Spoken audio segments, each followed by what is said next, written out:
everyone, it's Melissa, and today I am doing the Reader's Problems tag.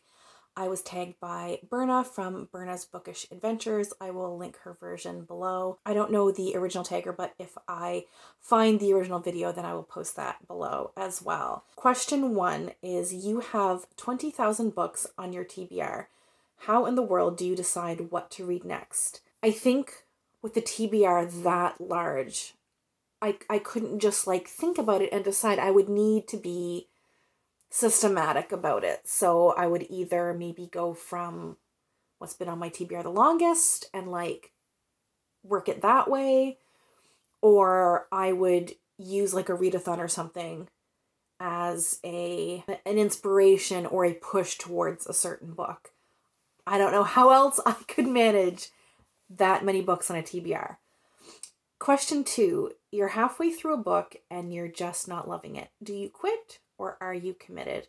I quit. I have quit books at the halfway point before. Yes, I have quote unquote wasted time already on that book, but why would I double that amount of wasted time by finishing it? Why would I do that? If I'm not loving it, it goes away. Question 3, the end of the year is coming and you're so close but so far away on your Goodreads reading challenge. Do you try to catch up and how?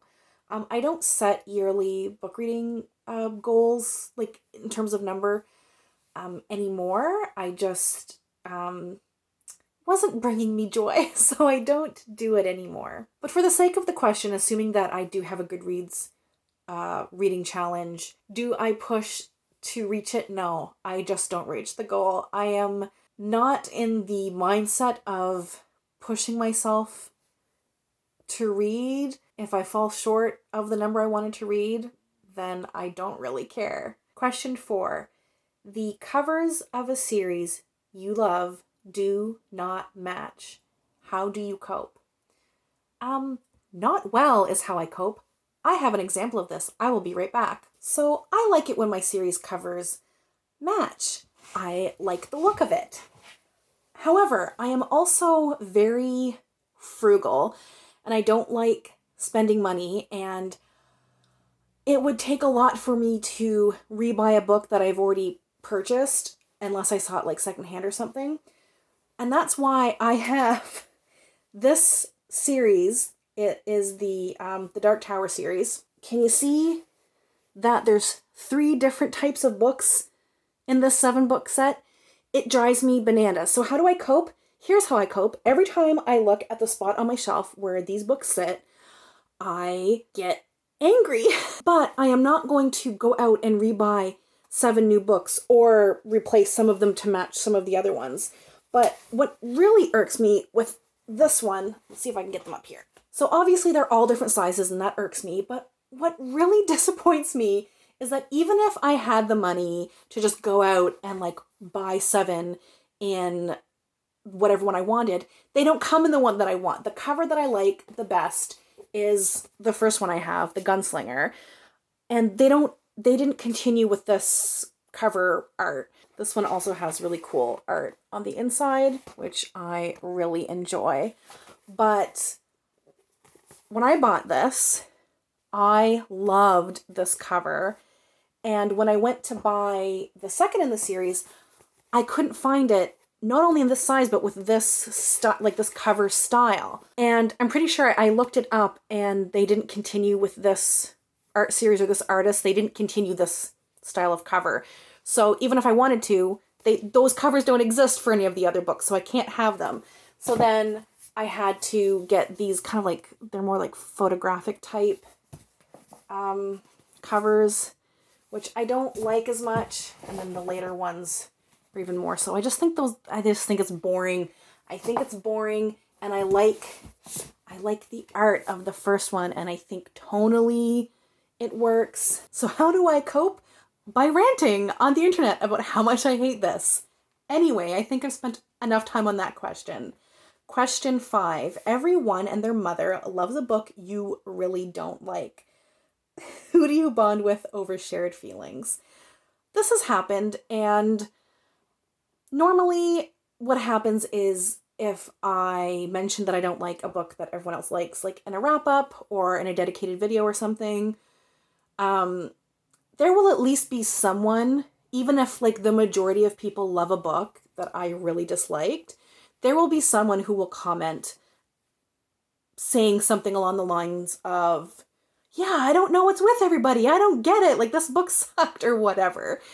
So there's always someone in the comments to bond with and be like, just to rant a little bit with, to commiserate with. So that's what I do. I think by sharing opinions on here, you find that small pocket of people who share your taste or your opinion of that book at least. Question 6. You're reading a book and you are about to start crying in public. How do you deal? I immediately stop reading. Immediately stop reading. I am not prepared to cry in public. Welling up, sure, that's fine. But if I'm about to start crying, if tears are going to fall down my face, I am not doing that in public. I'm just not. Question 7. A sequel of a book you loved just came out, but you've forgotten a lot from the prior novel. Will you reread the book, skip the sequel, try to find a synopsis on Goodreads, cry in frustration? Just find a plot summary. If the book is famous enough to have its own entry in Wikipedia, Wikipedia always has like a full plot summary. So that's what I do. If the book isn't well known enough to have its own dedicated entry, then you just Google it. Someone out there has a plot summary, or you go to Goodreads or you go somewhere to get a gist of it. I probably would do that, and if that wasn't available, I would just start reading the sequel. Question 8. You do not want anyone borrowing your books. How do you politely tell people nope when they ask? I lend out my books. I don't really care. Unless they were like ones that I got in childhood or they're like sentimental to me, I wouldn't give out. But I will lend people my books. But if I was like really didn't want to let anyone borrow any of my books, how do you play? You just say, oh, I don't lend out my books. I wouldn't feel awkward saying that. Question 9. Reading ADD. You've picked up and put down 5 books in the last month. How do you get over your reading slump? I get over it by not reading. If I'm picking up book after book and there are books that I feel like I should enjoy or I probably would enjoy, but I'm in the wrong headspace or whatever, or I'm just too exhausted or something's going on, I'm distracted, whatever. If I've picked up and put down multiple books and feel like I'm in a reading slump, then I just don't read. I will do other things. I will watch a TV show, maybe watch movies, play video games, do some jigsaw puzzles. Like, I will go do other things. I don't feel the need to push through.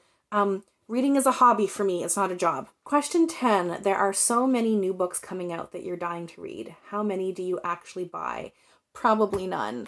I buy books very rarely. Sometimes I might buy them secondhand. I very rarely buy a new book, so I just don't buy them. I wait for my library to get them. Question 11. After you've bought the new books you can't wait to get to, how long do they sit on your shelf before you get to them?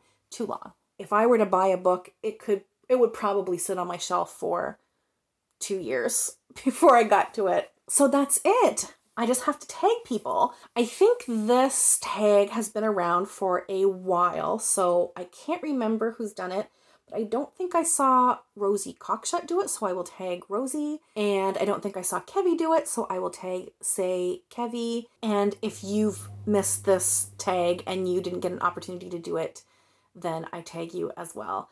As always, thank you all so much for watching, and we'll chat soon. Take care. Bye.